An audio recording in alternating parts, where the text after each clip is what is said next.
Ayan o. Ipasok na. Ngayon, hindi ipapantay na lang yan para pumasok yung U-bolt.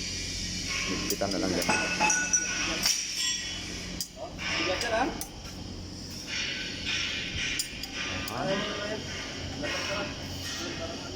Okay. Bigat yan. Teka. Kaya yung ano dyan, bibidyo ako eh. Wait.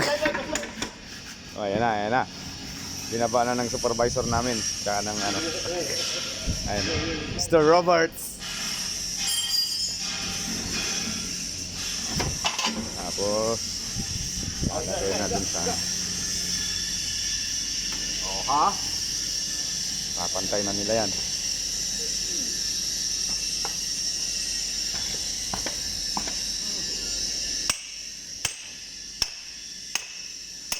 Masipag talaga yung supervisor na.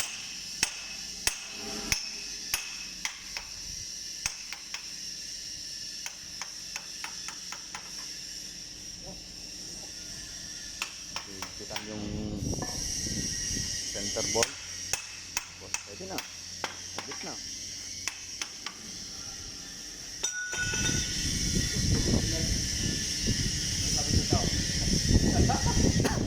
Ini isang to dere ba ka? Babaw isa.